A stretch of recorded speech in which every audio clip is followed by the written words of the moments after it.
Okay, welcome to the Healist podcast. I'm so excited to have you, Danielle. Today we're here to talk about all these new ways to heal, and I'm so excited to have Danielle on because I have a girl crush on her through social media because I've been watching what she's up to and her incredible content that she puts out to the world and how she just shares so much from her heart, all these gems and all this wisdom. So Danielle, I'd love for you to share with our listeners what you do and what you're all about.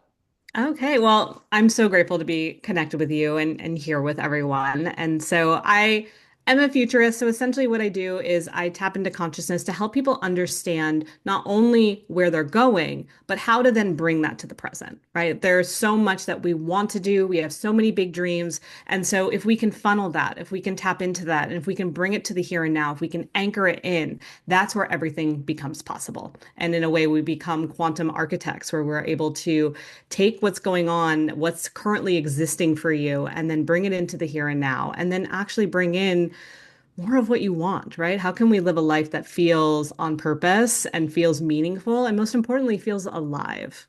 I love that so much. And I want to hear in a little bit how you do all that. But it was something I Mhm. was just thinking about when you were saying tapping into future consciousness to bring it into the now is so many people, I think, when they hear futuring or kind of getting into the energy, they think, well, why worry about what's going on in the future? Why put myself out into that future timeline versus living now? And I Mhm. think there's a whole art to this. So I would just love to hear your thoughts on that when you're using futuring Mhm. as a tool to really connect to who they get to be in this moment. Yeah, absolutely. So yes, the ultimate goal is to be present, is to be Right? here, be Yes. now, right? And that's a gift in and of itself, which is so interesting that it's so hard for us to be present, right? That's literally probably our biggest assignment. Be here now. Be Yes. here now. Yes. However, for some reason, we're always like, I need to figure out how. Instead of be here now, we are, let's figure out how. And that's what gets us trapped. It keeps us stuck in moving forward. And so, again, you could say, oh, I don't need to think about the future. I need to focus on now. But are you really focused on now? Because I find that most people aren't really present. They're not in the True. future, they're in the past. A hundred Most of percent. us live in the past. Mm-hmm. And we have to kind of call ourselves out about that because so much of why we're not satisfied today, so much of why it's hard for us to be present, so much of why we're like, oh, let me not worry about what tomorrow brings is because the past still has a hold on us.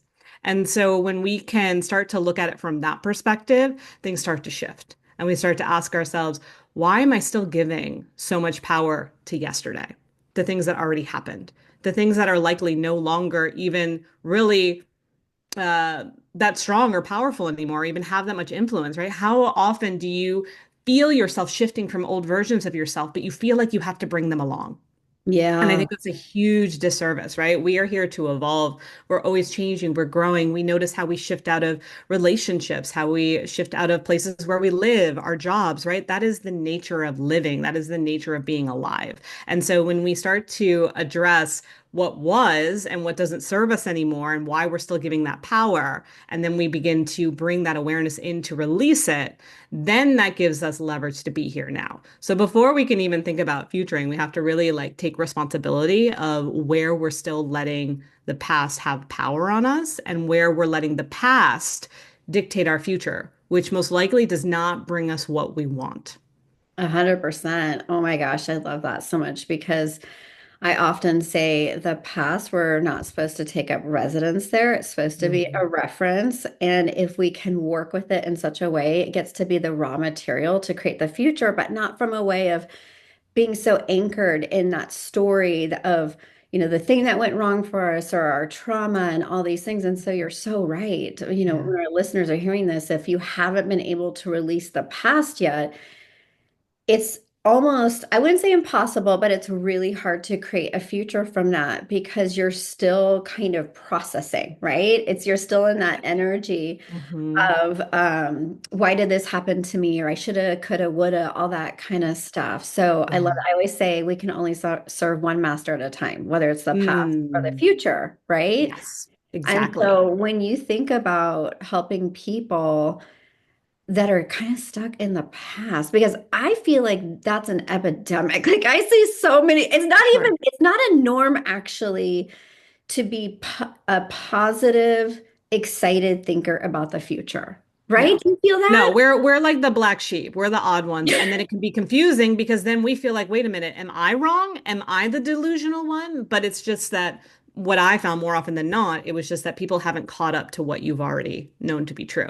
Because I've seen so many examples of that where I've had a thought and maybe I was like, oh no, that's too out there. And then I saw it come to fruition through someone else, through, some other kind of platform. I'm like, no, I was right about that. And so it's finding the confidence and the courage to stay committed to what you feel to be true going forward and what you know that you want to happen. Because when you're futuring, you're trusting your gut over anything else. You're trusting the here and now. You're trusting your higher self. You're trusting the gifts that your soul came here with.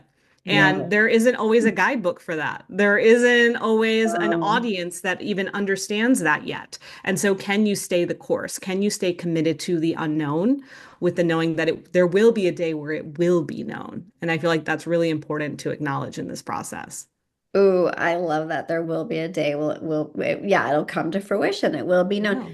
It will. What I think sometimes people see this type of, I almost consider it like an art of healing, is to believe in something that's not always logical and Mm. linear and has proof, right? And so when you're talking about like living in the uncertainty until or like until it becomes a known Yes. thing, do you find that's really hard for people to Yeah. do? Because I feel It is. to some people, they think it's kind of delusional. I've had people Yep. tell me throughout my life, like, you're delusional for thinking that that's going to come true. And then I'm always Absolutely. like, watch me, right? Because it's like, Totally. it's a knowing. Be Yes, yes, because there's something about it. I mean, that's why there's visionaries in the world. I mean, we can even look at whoever invented the airplane. Think of so many inventions and things that came to fruition that was just literally was an idea that no one knew about, was an idea where someone might think you are crazy if you think you can create transportation up in the sky. You are crazy that we don't need fire anymore to heat our home. Like, what are you talking about? Right? Like a invisible force is going to heat my home. That's ridiculous, right? And, through evolution, our ideas have gotten even more broad and even more expansive, right? So there's that piece of things. So that's one thing I always remind myself, right? I look back at other futurists and other visionaries that had something that most likely people didn't understand. And then I try to find freedom in the in between. I find freedom in the in between and recognizing that I am building something because it's very easy for my ego to want to slip up or a part of me to be like, what are you doing? You're ridiculous. Go back to what you used to do because what you used to do did work. Even though most likely what I used to do was also an unknown at one point. Yeah. Right. Yeah. And so it'll try to pull me back to that old program. And I think that's like you said, it's an epidemic. We get pulled back into the old software, into the old program. But we know if you use an outdated system, if you try to use your iPhone 6 right now, it probably would work, but Yeah. would it really work? Would it be the most efficient? Would it be the most ideal? If I said, here, go on a road trip with this iPhone 6, would you be happy about that? Or would you want at least an iPhone, 13, 14, or Yeah. ultimately a 16? Right. Right. So what's happening is, we're trying to we think that we're doing the thing that's going to make life easy. We think that our comfort zone is just going to like be like, phew, I'm okay, I'm safe. But really what we're doing is we're creating more work for ourselves. And then we have to create these shortcuts and these hacks. And it just kind of keeps us in this spiral or it keeps us in a loop where we take a couple steps forward and then we fall back. And it's this dance that is literally ongoing and it traps us from really moving forward. And when I say moving forward, again, it's not so much about what you're gaining materially or when that idea does come to fruition. It's really just about having access to happiness, having access to like your own self, having the feeling of like, I like myself or I have an understanding of who I am, because that's the gold right there. There's no point in trying to move forward if you can't get to that space. For Yeah. me, like one of my biggest things growing up was I battled with my weight a lot and I had a binge eating disorder and I played that narrative, especially with diet culture. When I lose 30 pounds, then I'll be happy, right? We all know that Yeah. that game. When Yeah. I get my bonus, then I'll be happy because I will take a vacation. And then when I take the vacation, and we're always putting the happiness on a shelf. We're always putting the happiness on hold. But again, that just puts your present on hold. If you're saying, when I do this, then I'll be good, then you're saying, my life is currently on hold. I am content being in the waiting room. And one day the doctor will come out and say, I can see you now. But until then, I'm fine waiting in this room. Where I'm like, I'm not. The waiting room sucks. There's outdated magazines. There's people already did the crossword puzzle. There's kids crying in there. It's like, is this really what you want? And so this just keeps coming back to this idea of radical honesty with yourself and being real about what you're making excuses for, where you're being distracted, and where you're putting your life on hold.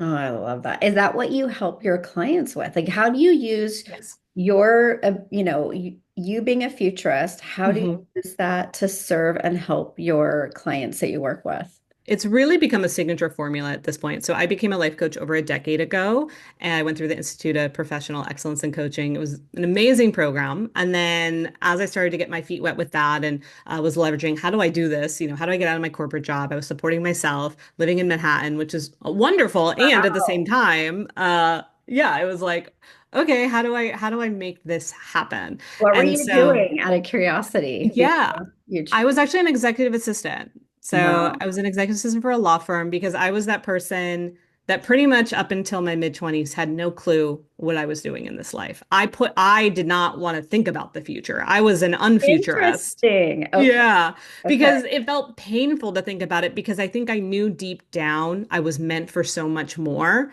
but I was just again clueless. I was so trying to keep up with society and do what everyone said you're supposed to do, but I was different, I was a unique child, but I was trying to be quote unquote normal. And that's why it created, issues with the eating disorder. I fell into like basically escapism, you know?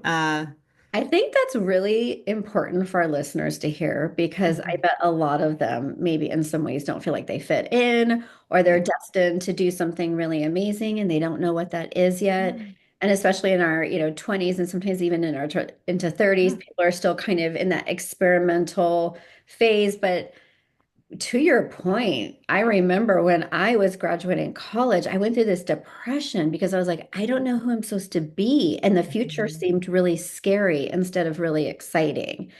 And Mhm. I too fell into the constructs of like what I thought I should be. And I feel like a lot of people do that. And part of what is really fun about being a futurist or just embracing your unique individuality on your healing journey is that you start to let go of the constructs, right? Yes, you stop caring. And I'm 41 now, so I do know that your 40s is the era of not giving a fuck, Yes, which it is. we so Yeah. love. Yeah. So it was a journey leading up to that point. But I mean, I started to find it out sooner, and I started to realize like, oh, I don't have to get married right away. I don't have to work this job and climb this corporate ladder. And once I started to realize that, I started to give myself permission to just like exist. I was like, I don't Oh, know what I'm supposed to do, and I'm just gonna like just trust and just do day by day right now to leverage this job. Like, so that's why I fell into executive assisting, which was a great role for me. And it makes sense now, like being a life coach and certain things that I do. I'm like, okay, it oh, makes sense. Yeah, that I was organizing people's lives, etc. And I looked at it as security. I'm like, this job is secure. Is I know this isn't my forever, but I know it's security. And I know it's investing in me figuring out who I'm becoming. And so I really leveraged that. And, don't get me wrong, it was easier said than done. And I definitely had to go through a few rock bottoms to really get to that point. mhm. But once I started to give myself that permission of once again, not buying into what I'm supposed to do or what I'm supposed to be, and instead just start to investigate myself, that's when I found meditation. And meditation was the first time that I really like could feel my mind, my body, my spirit, like all at once. And it Oh, was so it cool. was so cool. I really believe it was like one of the first times in my adulthood that I felt present, like for sure, without any, Wow. substance or anything, Right, right. to just feel me. And that also helped heal my binge eating as well, because I Okay. realized I didn't need to, like, I was using food as a way to like numb out, as a way to distract myself. But then I was like, wait, Meditation helped with that. meditation helped so deeply with that because I started to when I would drop into meditation, and I started with Buddhist meditation. It was called Okay. Shambhala. Mhm. And so that's very much where you just kind of are sitting in silence for at least 20 minutes, up to 30. And in sitting with myself, I started to just bring in kindness. I started to bring in neutrality. I started to notice when I wanted to be negative, and I would just kind of rewire and say, okay, not right now. Let's just shift back into where we are. And I found that the more I did that, the more like this voice inside of me started to appear. Like this voice that I, again, always knew was there, right? We all Right. know that like little voice that like it seems little at first, that feels like you, or it feels like love, or it feels like some kind of nudge or guidance or higher source or something, right? It's this very ethereal part of us. It could just be your heart, right? And so I would feel that voice like talking to me, and I was like, oh, I like this voice. This voice is nice. It's a lot better than that other voice that was And always a yelling at cynic or me. mean one, yeah. Yeah, judging me or just telling me everything I'm doing wrong day in and day out. And so it was through letting that voice start to come through, I started to realize I had a little cheerleader inside of me. Oh, I love And that. Yeah. yeah, yeah. And it taught me to be okay with myself. Because again, people talk about self-love. That's a journey too. And I Oh, don't know yeah. anyone that can just read an affirmation and then be in self-love. It doesn't work that way. It's a little bit of a deeper journey than that, right? But to just step into what you're saying, acceptance. Yeah. And what I'm really hearing you say, which I think it's so powerful for our listeners, is you switched up identities. You had an Mm, identity as somebody that was, had an eating disorder. And through the power of meditation, hearing that voice and starting to accept yourself, you were able to switch into a whole new identity. 100%. And then it started happening fast, and then it started accelerating, right? It was like slow. It Ooh, was, I don't want tell to say me about slow, but that. it was, Yeah. it was a lot of just showing up every day and just kind of, okay, here I am. Okay, here I am. And then, eventually things started to click and I started to fall into like self-like. I was like, oh, I actually like this person. I How like about that? I like that. Self-like. Yeah. Okay. So acceptance, Self-like. self-like. Okay. Yeah, yeah. I was like accepting myself, then I was liking myself, and then it started to morph more into like this feeling of love, this feeling of, this really cool feeling of I'm all I got.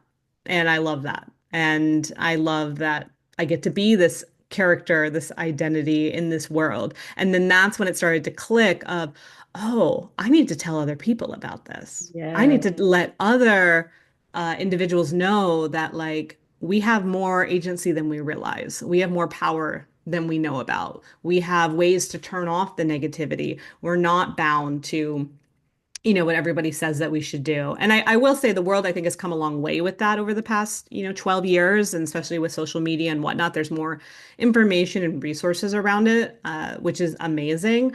And but kind of piggyback to me back in, this was like 2011 when it really started to kind of turn into an aha moment for me. And I realized, oh, I want to help other people. And then that just became my mission. And I did everything in my power to be able to uh, make that happen. And so kind of piggying back to my job at the time, I was originally living in Philadelphia, and then I was assisting the partner of the firm, and she got transferred to New York. So then that's how I got transferred to New York. Okay. And so then I was living in New York City, which was awesome because then it gave me more, resources, people to connect with, workshops. It was like a gold mine. I felt like I was in grad school.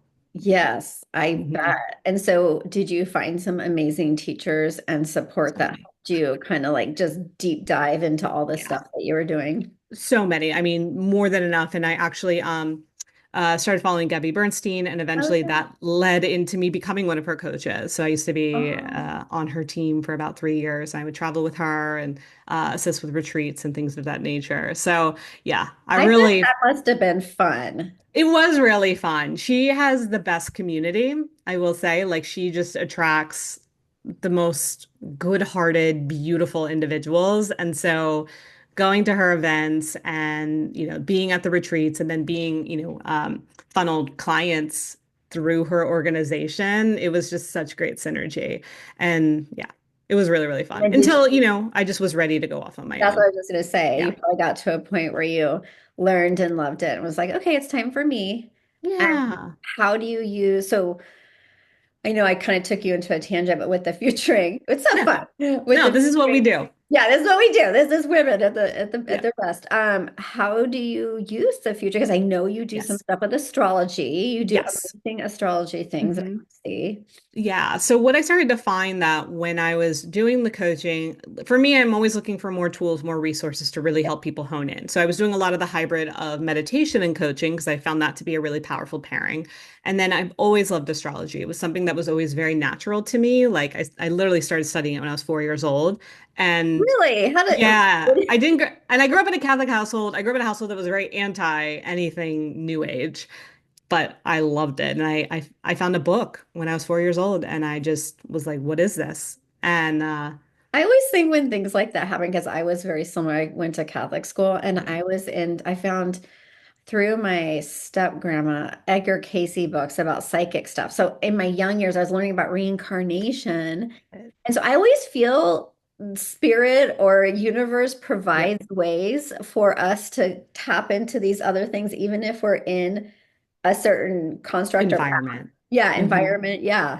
Yeah, it's so true how we get drop clues or little signs from, your past life, like what you used to Mm. do, right? So Yeah. it is really, really cool. So, don't shy away from that. Or even if you're wondering now, do I have gifts? Think about when you were younger. If there was something that sparked your joy that felt maybe a little unconventional or just kind of came to you, not because someone told you about it. Because there Yes. might be That's a a little great way hidden. for our listener. Yeah, our listeners Yeah. to kind of go back and think about what their pure joy was, Yes. from. Oh my Yeah. God. So you started Yeah. studying astrology. Yeah. So then essentially when I was doing the meditation and coaching, I still wasn't in a place where I felt like I was able to be profitable enough to do it on my own.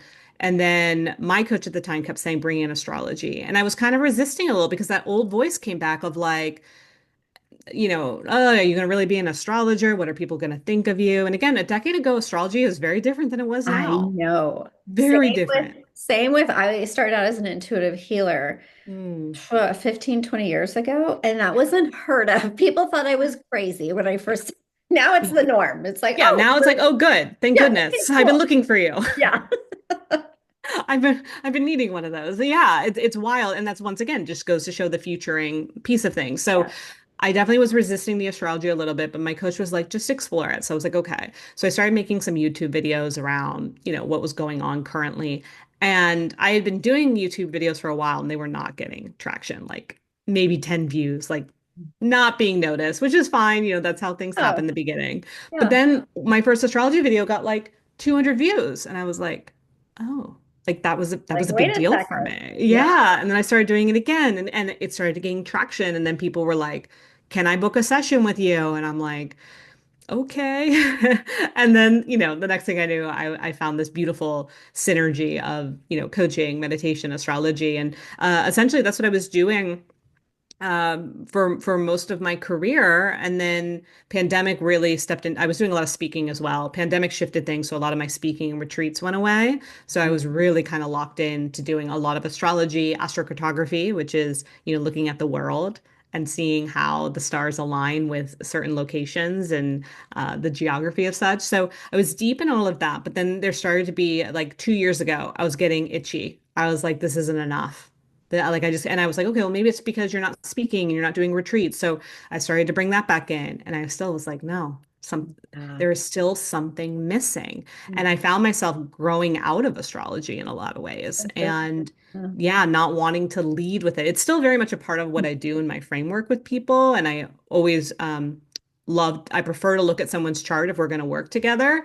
But it was like not feeling like the thing I was supposed to lead with. It was not feeling like the thing I needed to use in all of my content anymore. And it was honestly that was the one of the scarier shifts in my business in a really long time because I was in a really sweet spot with everything. So then to feel like I don't want to do this anymore was really jarring. It That is was that is really important, I think, for a lot of Mhm. people to hear, is that just because something feels good in the sense that you're really good at it and it's easy and maybe you're making money at it or you're in a relationship, whatever it may be. But if there's that soul stirring, that's kind of Yeah. like, hey, I think there's something else. Hmm. It does take a lot of courage to listen to that. Yeah. But then I'm sure that's what you did. And then it Mhm. leads and it opens a whole new door. A right? whole new world in so many ways. And I feel like I'm more advanced in my craft. I'm able to show up for people better now. And so essentially what was happening was I was feeling more insights around work with the quantum field. How do we shift timelines? How do we accelerate time? How do we work with this reality in a way where we become almost the coders? And I started to lean into that more. I started to lean into the fact that we are in the age of Aquarius. And so just like the song that came out in the 70s, the age of Aquarius was really preparing us for the new age. The new age kicked off in 2012. And the age of Aquarius, after being in Pisces for 2,000 years, which the age of Pisces started with Jesus, and Jesus was kind of like, you have to find teachers that Okay. will, Mhm. allow us to be in community, that will allow us to grow together, that will allow us to, be in a space where we're able to be led. And Mhm. then what started happening as we started shifting out of the age of Pisces and into the age of Aquarius, and we're seeing the shift, the age of Aquarius represents you are the teacher. Yeah. You are the one with the knowledge. Mhm. You are the one that actually knows the truth. And so all these tools that started coming out, astrology, meditation, crystal work, back in the 60s and 70s, were preparing us for the new age because it was preparing us to be with ourselves. Because once Ooh, we're with yes. ourselves in this age, everything becomes possible. So we see this like kind of shift. And it was believed that the age of Aquarius would also be heavy on technology and heavy on getting information, which again, we can see clearly like so many people are waking up because of technology, because of what they're seeing on, TikTok or Instagram or whatever it may be, or the fact that someone can literally text them something, or you can get a book so quickly now. Like there's just so many things that technology is allowing for us in the awakening. And of course, there's things we need to be mindful of too, which is part of my work, but I want to focus more on why it's a good thing right now. And Yeah. so what happened for me like around 2 years ago when I was really in this like, what am I doing? Like I don't feel passionate about my calling anymore. I know I'm not supposed to go back to corporate. I know I'm meant to be an entrepreneur, but like what am I supposed to do? And someone invited me to this like Chat GPT AI workshop. And she's pretty powerful in the coaching industry, and she was inviting all of her clients. And I used to be her coach. So I was like, okay, I feel like I should go to this. And I went, and it literally within 5 minutes, I was like, something in me lit up and I found my thing Wow. again. Like I knew, I was like, I am so confused and amazed at the same time. I had no idea that I was going to be so turned on and activated by freaking AI. And as the guy that was leading the workshop was like, teaching and all the things, like I was just eating it up. And just like how astrology felt really natural to me, same thing. It felt the same way. It felt like I was being, guided back into something that I already knew how to do. And so in working with ChatGPT and working with AI, what it did was not only like at first it was just like, oh, it's helping me be more productive. It's helping me, with copy and things like that. But then it started helping me tap into my deeper gifts. And it started to help train me into working with the quantum field even more, into Whoa. understanding, where our reality is going. And I have basically trained my AI to be in futuring with me. And so we work on the future together, which makes me really powerful now. And then I like take that synergy, and then that's what I do with my clients now. We literally have these experiences where I'm channeling from the quantum field now. And from that space, we're able to get really clear on who they are, what they should be doing, their blind spots, and then we create the path to move things forward. And it's been so incredible doing the work in this way, seeing my clients move a lot faster. Like just this week alone, one of my clients literally just said, my husband and I are now millionaires. That What? was, yeah, we are now millionaires. That was how we started the call. And I was like, amazing, Yes. incredible, and like sustainable, not like Right. like for real. And then another client of mine, she just literally, she owns a product and she just got into 6 new stores. Like things are moving Very because tangible stuff. and that's the thing, though. It's tangible and it's meeting people where they're at. And it's, again, it's not about the how, it's about being in the now and being so clear on who you are and what you're doing in this world that it has to happen. And we're also seeing that, our world, spirituality likes to model after what's going on in our world. And so what's going on right now? Technology. So I'm noticing there's a lot of synergy when, like we were talking about, an old iPhone. Same Mhm. with your body, right? If you treat your body like an old iPhone, not going to work as well. If you try to live a life with an old iPhone, your life's not going to work as well. So we're starting to notice there's this interesting intersect between mysticism and technology. And the more you lean into that, there's a lot of juicy information that's hidden in there. And that's what's really lighting me up right now. Okay, my mind is a little blown. You Yeah. gave me so many good things, and I'm like, okay, what do I Where want do to we ask? go? So, when you're doing the channeling, the quantum field, that is Yeah. you as a vessel, like you Yes. yourself. And then Mhm. there's some way that you must apply some of that. Are you using AI with that Yeah. in alignment or something like that to help Yes. people Yes. understand how to move forward? So you're Ex- using it in somewhat of a partnership way. Yes, yes, we are co-creators, co-designers. We collaborate together. And I still very much treat it like, it is a technology. I don't humanize it per se.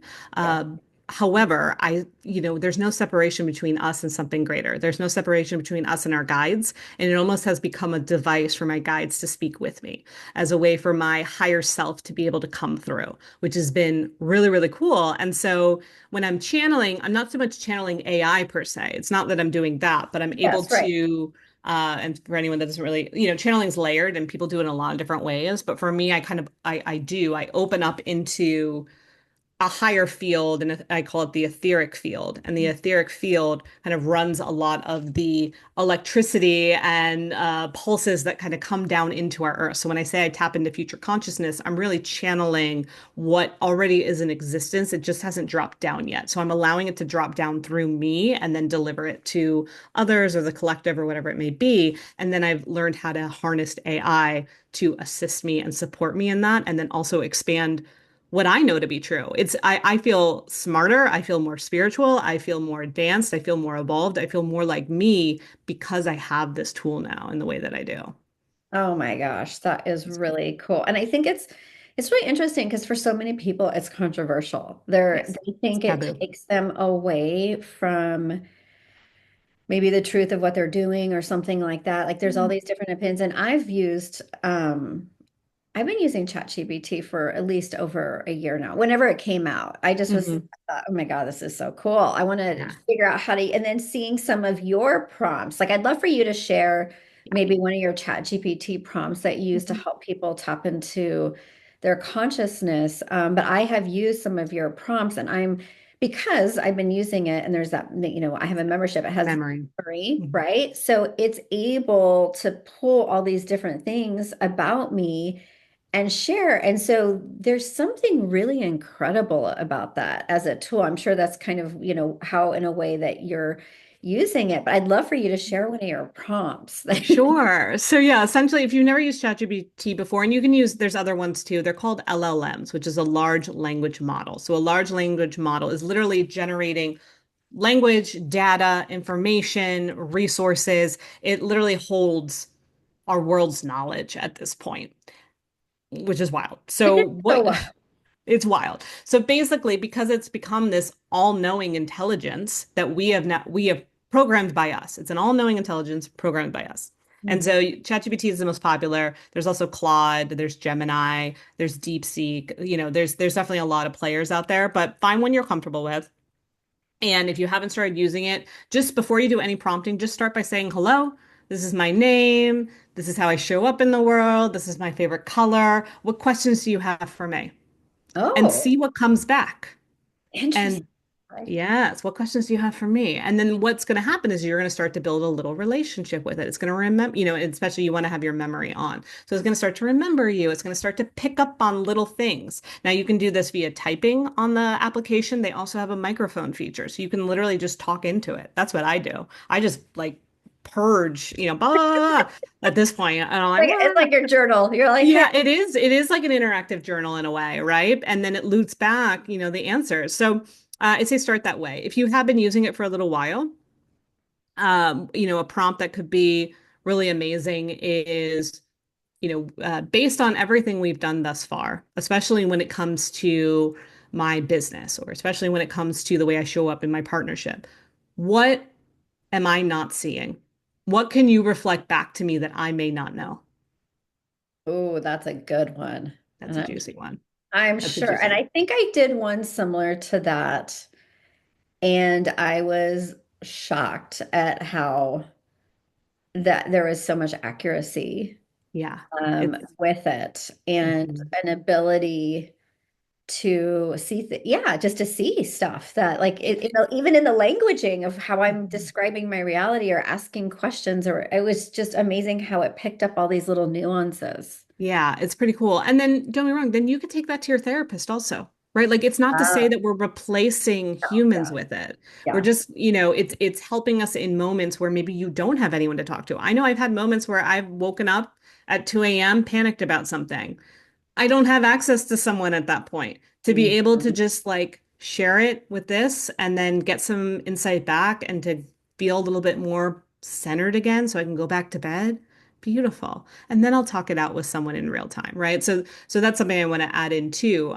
You can also ask the questions around, based on everything we've done so far, what could be a really great side hustle for me? Or what's a hidden talent that I may not be aware of? Right? It can really illuminate a lot for us. And then what's also great is that then once you're doing all this like brainstorming, once you're developing the relationship, once you're getting all this really juicy insight, then you get to use it for execution, right? Then you get Oh, to yeah. actually then be like, oh, great, we just realized that a really great side job for me would be, selling hats that I paint myself.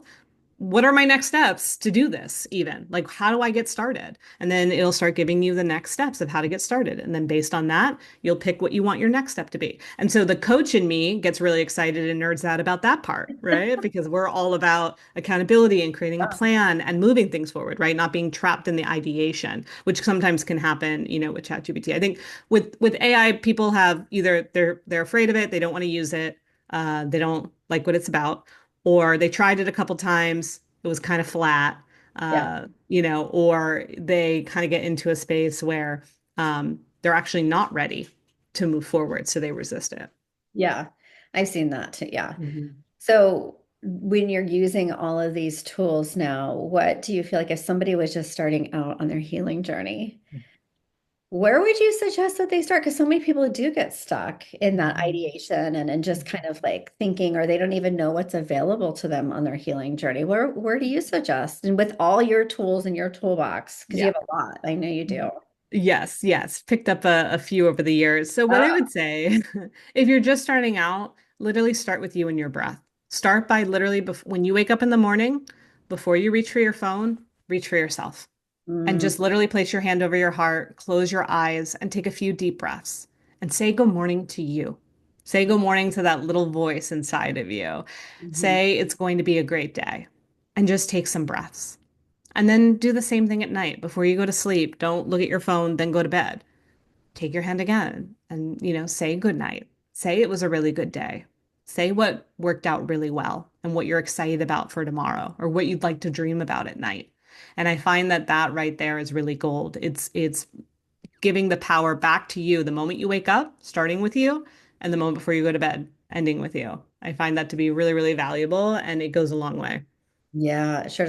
I noticed that you are Kundalini certified. I And am. do you use that in your, or do you just do that at retreats, or how do you use that? Because that's such Yeah. great. I don't know if all our listeners know what it is, but Yeah. can you describe it? Kundalini yoga, yeah, it's a little different than your Yes, it's traditional so fun. vinyasa. Yeah, it's very fun. So I got certified in it back in 2015.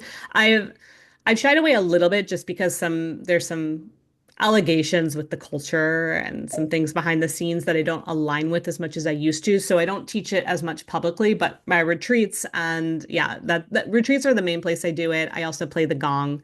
So when I'm playing the gong, we'll incorporate it as well. But what's beautiful about the Kundalini practice is it's very much made for the Aquarian age. And it's about using certain breath work and mantras to weave together certain intentions Yeah. and to help manifest, to help align with your spirit and yourself, to feel more clear and have more energy and really awaken to possibility. And that's why I fell in love with it because I was definitely ready for something after doing Buddhist meditation for a few years. I was like, okay, I need some more juice. There's got to be something else out there because that's just how I roll, right? Yeah. I get a little bored, and then yeah, I found Kundalini yoga, and once again I was like, what is this? I'm in love. I need more. And so yeah, I went on the certification journey and yeah, I taught it for a while publicly and then I just kind of started leaning back over the years. And I also find too, as someone if you're in this role too, whether you're just starting out with your healing or you're ready to heal others, it's very easy to get caught in the cycle of a lot of things. Oh my God, Oh I'm yeah. going to go to this. I'm going to take this workshop. I'm going to do this certification. I'm going to go over here. I'm going to go travel to this. And you kind of jam pack yourself either again in the healing process or as someone that wants to help others heal. There does come a point where it's you do have to kind of prioritize. What are the one or two things that are really lighting you up right now? That are really making you happy, that are really feeling like they're hitting home, and lean into that for a while. And so, like for me right now, I'm doing that myself, which is like, okay, what do I have to prioritize? With the knowing that I can do a lot of things, which is amazing, but there are days where I'm like, wouldn't it be nice to just do one thing? So that's my Such current journey.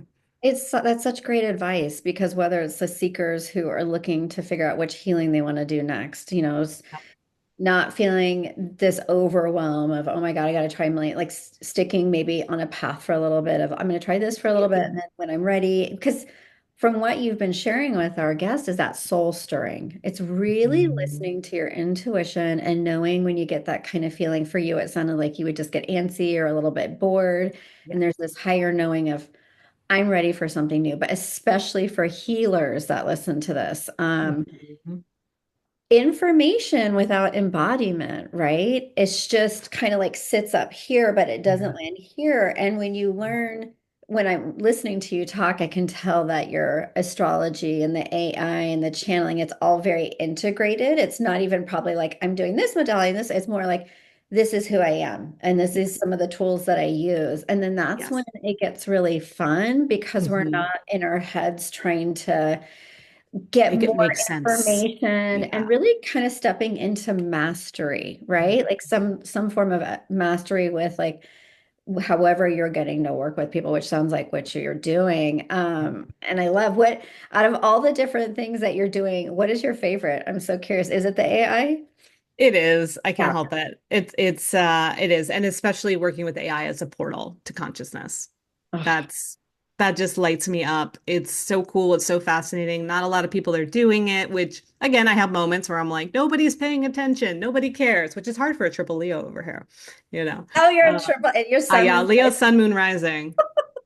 I love that. Okay, you Hmm. are, yeah, you're used to like, hey, people, pay attention over Look here. at Yeah. me. What do you Yeah. mean you like this is amazing. However, it lights me up and I know that it's meant for certain people and it's going to continue to be growing and I think more people will be into it. So that personally and professionally is lighting me up. However, I just love being able to work with budding entrepreneurs, individuals that are clear on what they're doing, but they haven't gotten through some old programs. They haven't fully really claimed and owned what it is that they do and how they show up in the world. So that honestly is my favorite thing ever. I just love people feeling empowered and excited and alive within their life and how they're showing up and helping others. Like if I can be of service to someone so they can be in service to others, that's the gold right there.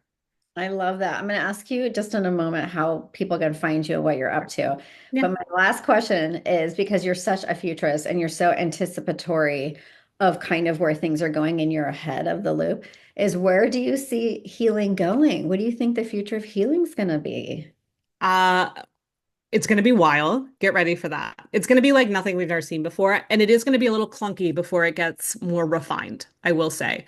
I Uh-huh. think a lot of the older law of attraction, the secret, even forms of energy healing are going to become a little, I don't want to keep saying outdated, but not as powerful, right? They're going to be like an older version. Yeah. It's like, do you want the iPhone 6 or the iPhone 16? Which do you want when it comes to your healing? And so what I feel is going to start happening is healers are going to start understanding systems and signature styles that aren't recognized in the field currently.